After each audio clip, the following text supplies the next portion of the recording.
tentar traçar um panorama de Corinthians aqui, né?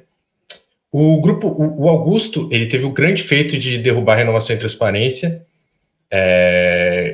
e na quinta eleição do grupo, né? Vamos lá? 1, 2, 3, 4, sexta eleição do grupo. Perdeu na quinta para o Duírio já bem próximo. E na sexta ganhou bem, né? Ganhou de cada 3 votos lá no clube, 2 foram para o Augusto. Depois ganhou a maioria dos cargos ali no conselho. Então, um cara que conseguiu montar um governo para ele.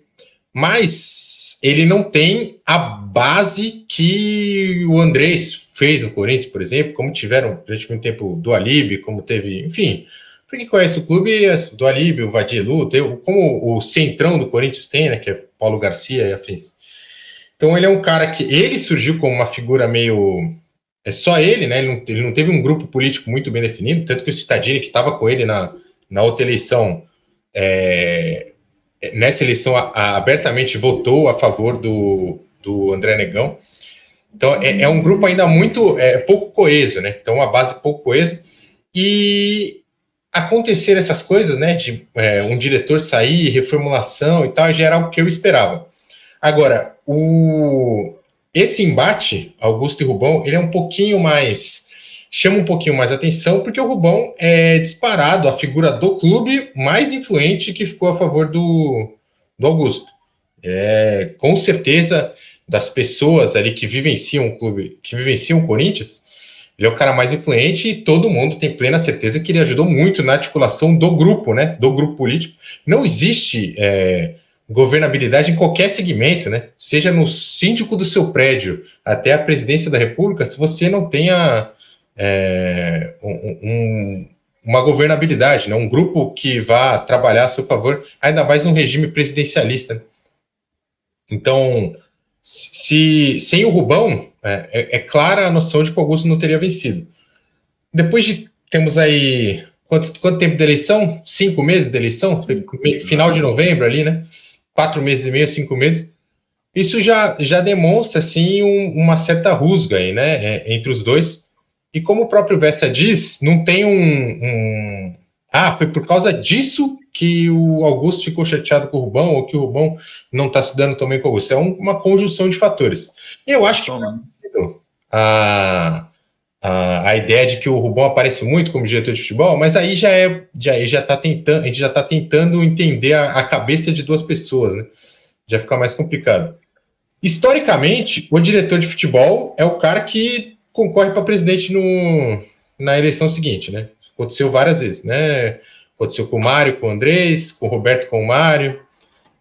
Depois o Roberto não conseguiu fazer bem o seu sucessor e o Andrés voltou para ser presidente. Aí o Duílio, que era diretor do Andrés, foi presidente. Então, essas coisas aconteceram. Aliás, uma das grandes críticas à gestão do Duílio foi ele não ter preparado um sucessor, né? Ele não ter preparado o seu diretor e abriu espaço para a campanha, assim, arrebatadora do Augusto para chegar à presidência.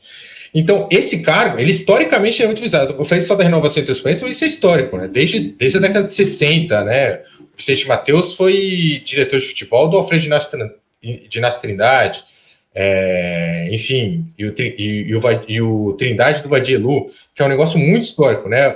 Querendo ou não, quando você tem um cargo muito conhecido, presidente, o segundo cara mais conhecido da torcida, do público, é o diretor de futebol. Não existe muito como fugir disso. Então tem aí as duas maiores figuras do Corinthians nessa rota de colisão. Só que estamos ainda em abril. Eu acho que esse foi muito intenso, né? Esse começo de trabalho do Augusto foi muito intenso. A própria matéria cita o caso do Mateuzinho. Você citou o caso do Veríssimo, né? O caso do Veríssimo é mais um exemplo. Veríssimo bancado abertamente pelo Augusto. Veríssimo saiu com o Benja, dando que ele ficou incomodado com o que o Rubão disse. Depois ele não disse o nome do Rubão, mas ele fala um dirigente disse lá no jantar. Então, tem 4 meses de Augusto que parece que foram uns 2 anos, assim, né? A gente viveu um Campeonato Paulista e parece que o negócio foi, assim, foi surreal de tanta coisa que aconteceu. Eu acho que a tendência, se avizinhar o que eu espero do ano do Corinthians, que é um brasileiro ali seguro, no meio de tabela e tentar brigar por uma das Copas, a tendência é que isso baixe, que as coisas que os dois acostumem com as funções que eles estão, com os cargos que eles estão exercendo, né? Que o Rubão se acostume a ser o diretor de futebol, dividindo ali a responsabilidade com o Fabinho e com o Fernando Alba, e que o Augusto se acostume com o poder de ser presidente do Corinthians, que isso se acalme e que as coisas fluam, né? Agora, quando já está estremecida, qualquer fagulha, né, qualquer bola dividida, tende a relação a estremecer ainda mais.